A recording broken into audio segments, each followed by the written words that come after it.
Cette semaine, l'actualité nationale reste dominée par la deuxième session ordinaire de l'Assemblée au titre de l'année 2013 que d'aucuns voient d'un grand enjeu vu la situation politique du pays. Ainsi, l'hebdomadaire satirique La Griffe titre à sa une un rude combat en perspective entre le pouvoir et l'opposition.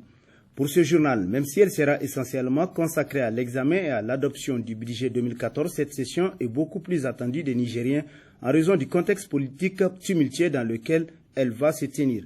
Qui du pouvoir et de l'opposition va tirer le premier sur l'autre avec le risque de démoraliser ses troupes au cas où il rate sa cible, s'interroge La Griffe qui conclut.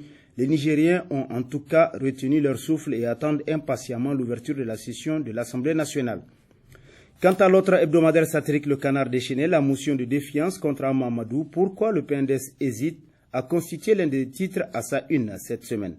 Ainsi, selon le journal, on a vu la démonstration de force au siège du SNAD où la MRN a affirmé avoir à ses ordres 68 députés. Une façon de dire qu'il ne s'en faut que 7 pour atteindre le nombre nécessaire afin de détrôner le président de l'Assemblée nationale. Pour le Canard déchaîné, si le parti rose arrive au bout du maire Dogari, il peut espérer s'attaquer au président de l'Assemblée nationale qui doit à son tour connaître le même sort. Autrement dit, constate le journal, si l'option de débarquer à Mamadou est reléguée au second plan, ce n'est nullement le signe d'un quelconque fléchissement du pouvoir. Ce serait plutôt une sorte de reculer pour bien sauter, remarque le Canard déchaîné qui s'interroge d'ailleurs. Le président Mamadou peut-il ignorer cela? En attendant, difficile de dire que le Parti socialiste a l'intention d'arrêter sa croisade contre les principales formations politiques du Niger, selon le Canard déchaîné. Pour sa part, l'hebdomadaire Le Courrier nous apprend dans sa parution numéro 281 que le régime dévoile sa stratégie. Pour ce journal, la stratégie consisterait de trouver des alibis et autres subterfuges contre les militants de l'Oumana très engagés, considérés comme étant les lieutenants politiques du président Mamadou. C'est cette stratégie qui serait mise en branle, constate Le Courrier qui poursuit sa première phase, c'est de décapiter la section Mondamfa de Niamey en faisant arrêter l'ancien ministre de la Santé publique Soumana Sanda et Oumarou Moumouni Dogari. Ainsi, le parti de Mamadou, très populaire, sera sans leader à Niamey selon l'hebdomadaire, ce qui aura comme conséquence la démobilisation des militants et la facilité d'atteindre Mamadou et l'abattre politiquement, renchérit Le Courrier. L'hebdomadaire Le Monde d'aujourd'hui lui s'interroge un règlement de compte contre les militants de l'Oumana, parlant de la révocation du président du conseil de ville de Niamey. Ainsi, pour le journal, le gouvernement vient de donner un coup de pouce à tous ces bouillants conseillers qui sont décidés coûte que coûte à débarquer M. Dogari de la présidence du conseil de ville de Niamey. Mais ce qui dérange plus d'un observateur selon Le Monde aujourd'hui, c'est plutôt les conditions dans lesquelles cette révocation est intervenue. Pourquoi le gouvernement a attendu l'insurrection des conseillers pour sévir? Est-ce une simple coïncidence entre la motion de défiance et la décision du Conseil des ministres? Et pourquoi cette décision de limogeage intervient maintenant que le Lumana Africa, parti de Dogari, a quitté la MRN? Tant de questions que se pose l'hebdomadaire Le Monde aujourd'hui. Sur un tout autre plan, l'hebdomadaire Opinion s'interroge pourquoi la CPR tarde à naître. Selon le journal, on avait annoncé la signature de cette alliance le vendredi dernier, puis reportée pendant le week-end, mais cette signature n'est jamais intervenue.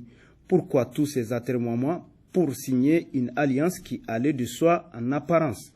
S'interroge Opinion qui poursuit à Mamadou, fin d'ignorer que c'est lui, en réalité, le véritable obstacle pour la création d'un cadre politique apaisé au Niger. Regroupement ARN Lumana, la convergence contre Issifou, titre à sa une le bi-hebdomadaire l'événement dans sa parution du jeudi. Selon le journal, c'est en principe le samedi prochain que sera scellée au cours d'une cérémonie officielle une convergence des partis de l'opposition regroupés au sein de l'ARN, le Lumana et d'autres petits partis politiques de moindre envergure.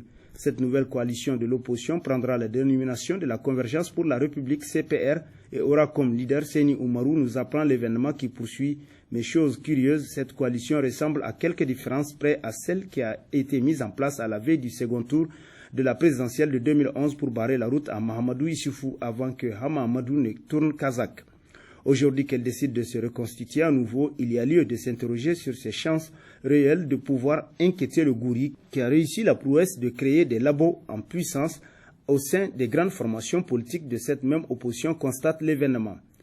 Ça ne s'arrange pas pour Hamma, titre l'hebdomadaire Notre Pays, parlant de la Convention pour la démocratie et la République. Cette affaire d'alliance que Hamma Amadou appelle de tout son vœu a encore du mal à voir le jour selon le journal qui poursuit en attendant sa matérialisation. La convergence pour la République ressemble à une usine à gaz. Elle n'enregistre encore aucune convergence.